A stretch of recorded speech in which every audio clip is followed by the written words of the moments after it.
Hi, everyone. Thanks for joining us this morning. I'll turn it right over to our new director of the Office of Cannabis Management, Erin DuPree.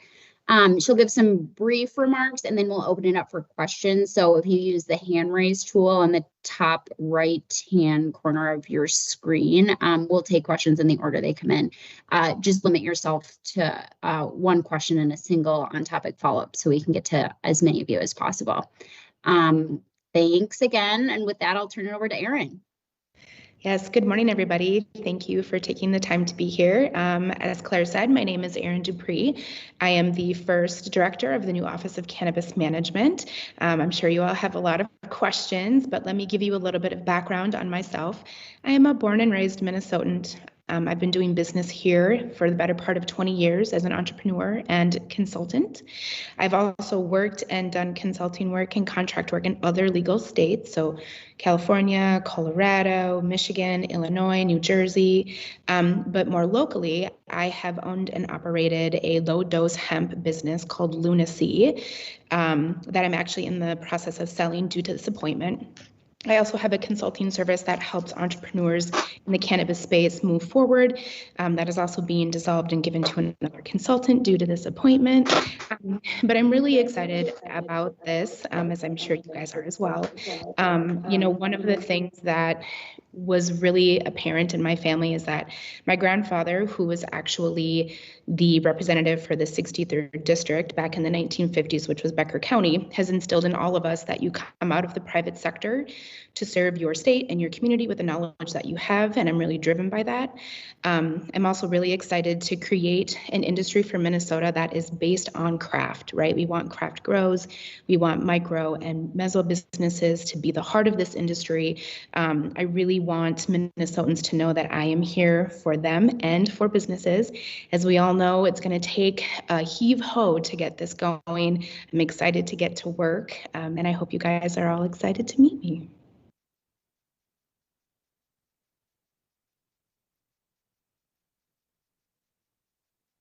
Thanks, Erin. Peter, looks like you had your hand up first. Go ahead. Hello, I'm Peter Callahan. I work for MinPost. My question is about the governor probably had two ways he could go. He could go to the industry, or he could go to someone with sort of a governmental, I hate to say, bureaucratic background. He went with the former. But the job description said they were looking for 8 years of professional experience in regulatory oversight, public administration, business, or law enforcement. So I'm curious as to how you compensate for the fact that you may know the industry, but you don't know the bureaucracy and creating a new state agency. So I'm curious as to how you will navigate that. Yeah, so my consulting and contract work in other legal states has made me familiar with what they typically do for regulatory, how they're handling bureaucracy in other states. So even though I don't technically have experience with that here in Minnesota, I do in other states. Not to mention the fact that because I don't have a background in that, I don't have any baggage. I'm coming here with an open mind and ready to work with everybody.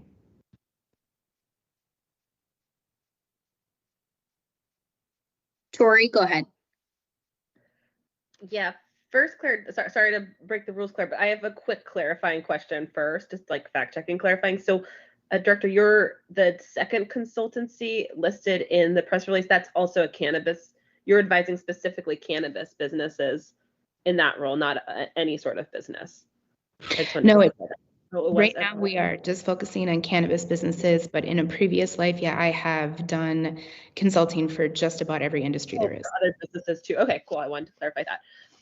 And I was just going to kind of ask, I know you haven't officially started yet, but in thinking about this job and learning about it, like what, I guess, in terms of what's next, like there's a lot of rulemaking, a lot of regulatory work to do to set up this marketplace. Like what can we expect to be some of the first things happening now that you're getting in place and building this agencies? Like what's going to come first? What's the order of operations here? Yeah, for sure. So the first thing that we need to tackle is people, right? The agency, we need about 150 people to be able to make this run correctly.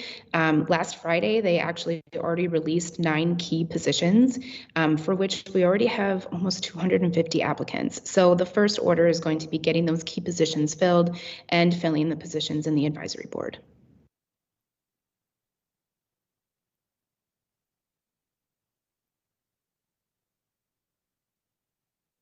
Winter Kiefer. Sure. Hi, I'm with Twin Cities Business, and I was curious because of your background, particularly in the hemp-derived space, if you can tell me a little bit about how both that translates and doesn't translate to the adult use market. It's very different. Obviously, we have federally legalization of hemp, and also there might be a challenge between hemp-derived THC business owners when the adult use market comes into play, and how those two businesses, might either create competition for each other or work off of each other moving forward. Can you tell me a little bit about your perspective on that? Yeah, so the low dose hemp derived market has actually been really good for Minnesota as we lead up to legalization. I think it's been helping make sure that there's access, which is important. But as somebody who's owned a business doing that specifically, I have a lot of personal opinions about that. But in reality, I really need to get my feet a little bit more wet before I get too deep in the weeds on that. There are a lot of things at play here, but I definitely support the low dose hemp market, like I said, because it does provide access in a time where we're waiting to really ramp up and get some licenses and all the policy and rulemaking going. Tom, you're up. Good morning. There was a lot of surprise among people who were excited about this law when it went into effect on August 1st, that they couldn't buy cannabis products on August 1st because there are no licensed sellers. And even though it had been well publicized, it'll be 18 months or so. How confident are you that that deadline can be met, the roughly 18 months? And is it possible maybe it could even be done sooner? Or have you gotten your hands around that yet? Again, understanding you haven't started yet. Yeah, that's correct. I haven't technically started yet. I will let you know that if you look at other states from the day that they made it legal to when the first dispensary opened, for most states, it's sitting between 2 and 3 years. I don't see any reason why we won't be able to meet or exceed those expectations. I believe that we'll be leveraging technology to make this an easier transition. We don't have to reinvent the wheel here. We're lucky as the 23rd state to legalize. We can look back on the other 22 states, look and see what's been good and what's not been good, and use that to help create policy and rulemaking here. And just as a quick follow-up, did you say your father or was it a grandfather was in the state legislature? Yes, my grandfather. Tell us more about that, what his name was and how long he served. Yep, his name was Andrew Wambach, and he served for 2 terms. My family is a farming family, and so he came out of his farming business to serve his community and his state. Quick funny story, my father remembers the first time that the phone rang at their house in Monoman because the farmhouse didn't have anything like that, and he remembers looking at his mom and going, "Do we answer it? What do we do with this?" One of my favorite stories from his time as representative. Okay, thank you. Thanks, Tom. Esme, you're up.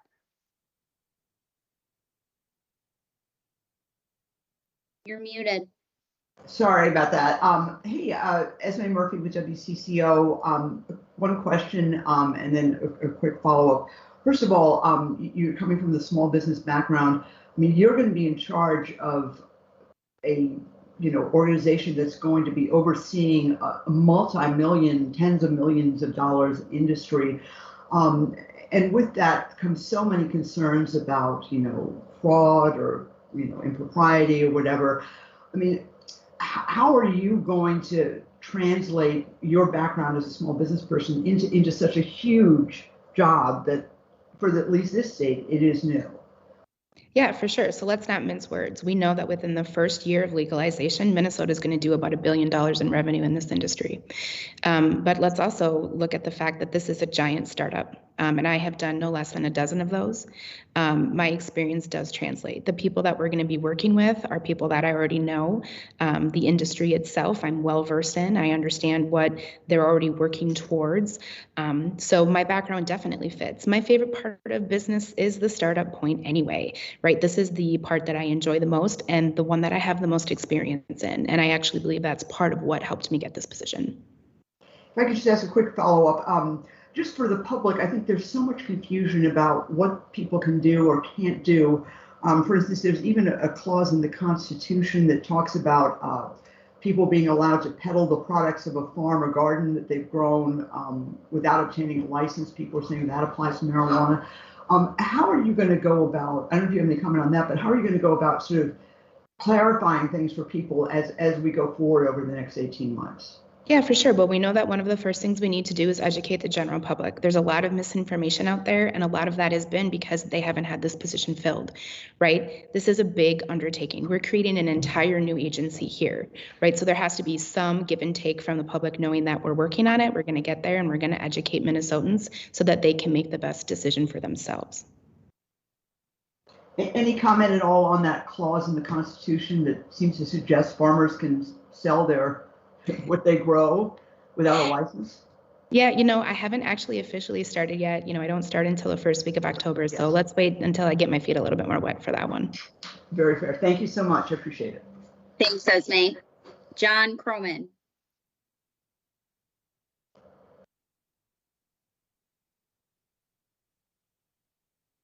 You're muted, John. Nope. Can you hear me now? Yes. All right, thank you. I heard recently that we're in the process of or have already hired a licensing contractor for the Office of Cannabis Management, and I'm assuming this is an administrative function that the third-party contractor won't be making the decisions about who gets licensed. Is that correct? So, John, as I said earlier, I have not gotten my feet wet. This is just an introduction. Technically, I don't start until October. I'm still really focused on making sure that the sale of my businesses go through and they're dissolved. I feel like that's something that I'll be able to comment on later. I guess my follow-up question is, as you understand it, does the law allow just a limited number of licenses in all these different categories of licenses, or will we reach this scarcity point where people will feel like they've been excluded, and how you'll kind of resolve some of those issues? Hey, we know that there's a lot of questions around that law and what licensing looks like and really how many we're going to be giving out. But I'll say this, we need to do research and figure out how big the market is before I can even comment on that. But you're going into it with a directive, I guess, that this is going to be a homegrown industry in Minnesota, not something.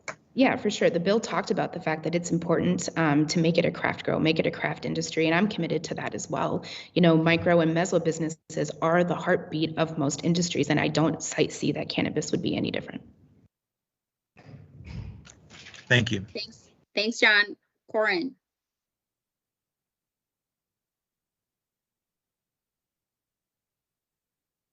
You're on mute.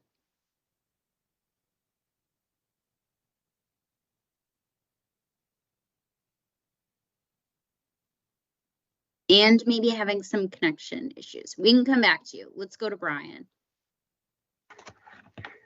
It's Brian Bax from NPR. I understand that you met with some key legislators last night about your role, and I'm wondering what signals you got about the amount of independence you'll have in this high attention area, or whether you think you'll have a lot of lawmakers trying to be cooks in the kitchen here. Yeah, I did meet with them last evening, but again, it was just an introductory call, really to just meet each other, have some general chatter. I will say that it went well, and I was a little starstruck as somebody who has been following the bill from the background for a while. It was great to actually meet the people that put in the work to get it done. But in reality, we didn't get into any nitty-gritty.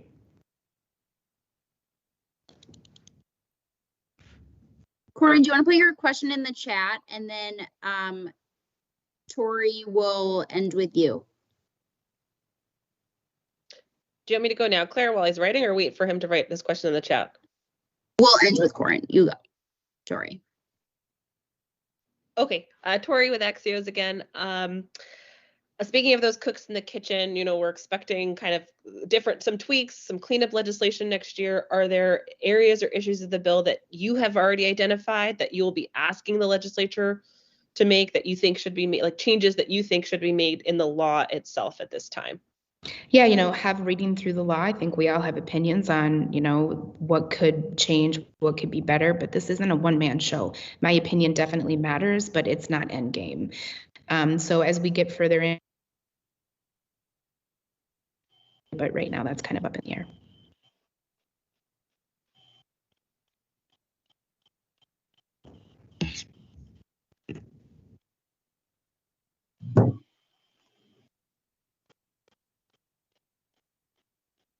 Just reading the chat here.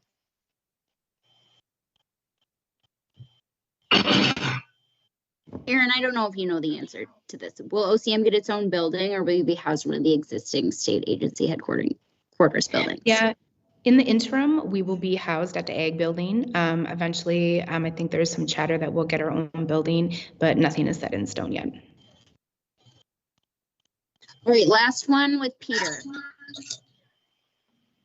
Hi, can you talk about your experience with the medical? I just assumed that you were a medical marijuana patient, given your description from 2015 forward that you were you used autoimmune disorder. Can you talk about your experience with medical and whether you think there will be a future for a medical program that's separate from a recreational program? Yeah, well, I think that a medical program is important, especially what we have here, because it's not taxed, right? We're not going to tax people for medicine that helps them feel better. My personal experience, no, I do not have a medical card in this state. And that's really all I'm going to say about that. This isn't about me. This is about Minnesotans and Minnesota businesses. Okay, thanks so much, everyone.